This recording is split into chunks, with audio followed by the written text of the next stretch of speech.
السلام علیکم۔ Daily golf Urdu میں خوش آمدید۔ امارات والوں تیار ہو جاؤ، عنقریب اکٹھی 5 چھٹیوں کا تحفہ ملے گا۔ اماراتی حکومت کی ویب سائٹ کے مطابق 1 دسمبر 2020 بروز منگل تمام افراد کے لیے یوم شہداء کی عام تعطیل ہوگی، جبکہ 2 اور 3 دسمبر یعنی بدھ اور جمعرات کو نیشنل ڈے کے موقع پر بھی 2 روز کی تعطیل ہوگی، اور پھر اس کے ساتھ ہی جمعۃ المبارک اور ہفتے کے روز ہفتہ وار تعطیل ہوگی۔ اس طرح کاروباری، دفتری اور ملازمت کی مصروفیت سے وقفے اور تفریح کی خواہش کرنے والے افراد کو 5 روز کی تعطیل ہونے جا رہی ہے۔ متحدہ عرب امارات سے ایمان پرور خبر آ گئی۔ شارجہ کی جیل میں بند 4 قیدیوں نے اسلام قبول کر لیا ہے، جن کا تعلق مختلف ممالک سے ہے۔ اسلام کی حقانیت سے روشناس ہونے والے قیدی نے اپنے جذبات کا اظہار کرتے ہوئے کہا کہ جیل حکام نے ہمارے ساتھ بہترین سلوک کیا، ہمیں یہاں بھرپور توجہ اور محبت دی گئی، جس نے ہمیں مسلمان قوم کو احترام دینے اور اسلام کو جاننے کی جانب راغب کیا ہے۔ ہم نے اسلامی تعلیمات کا مطالعہ کیا تو پتہ چلا کہ یہ مذہب امن، محبت، ہمدردی اور رواداری سے بھرپور ہے۔ جیل میں ہونے والے اسلامی لیکچرز نے ہمیں بہت زیادہ رہنمائی دی اور ایک نیک زندگی گزارنے کے لیے تیار کیا ہے۔ دبئی میں پاکستانیوں کو گاڑی کی چابی چرانے پر 3 سال قید کی سزا ہو گئی۔ دبئی کی مقامی عدالت نے 3 پاکستانیوں کو ایک گھر میں ڈکیتی کی ناکام کوشش کے دوران گاڑی کی چابی چرانے پر 3 سال قید کی سزا سنا دی ہے۔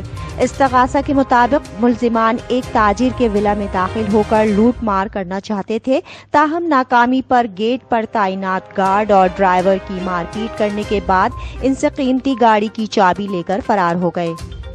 امارات میں حادثات کی تصاویر اور ویڈیوز سوشل میڈیا پر شیئر کی تو کیا نتائج بھگتنے ہوں گے؟ ابوظہبی پولیس کی جانب سے بتایا گیا ہے کہ حادثات کی تصاویر سوشل میڈیا پر شیئر کر کے لوگوں میں خوف و ہراس پھیلانے کی ہرگز اجازت نہیں ہے۔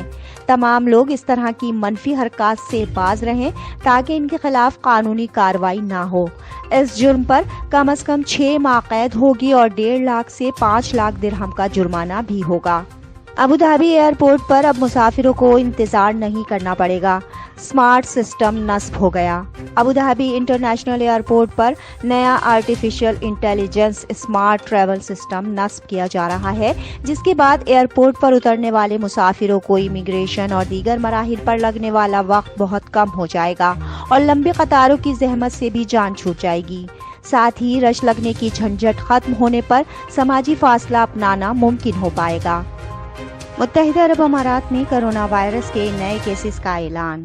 متحدہ عرب امارات میں 14 نومبر بروز ہفتہ کرونا وائرس کے 1174 نئے کیسز ریکارڈ، جبکہ امارات کی وزارت صحت کی جانب سے جاری اعداد و شمار کے مطابق متاثرین کی مجموعی تعداد 1,49,135 تک جا پہنچی ہے۔ پچھلے 24 گھنٹوں میں 678 صحتیابیوں کے بعد صحتیابیوں کی کل تعداد 1,42,561 ہو گئی ہے۔ آج کرونا سے کوئی ہلاکت نہیں ہوئی، جبکہ مہلک وائرس سے ہلاکتوں کی کل تعداد 528 ہو گئی ہے۔ اب تک کے لیے اتنا ہی، اگلے بلیٹن تک کے لیے خدا حافظ۔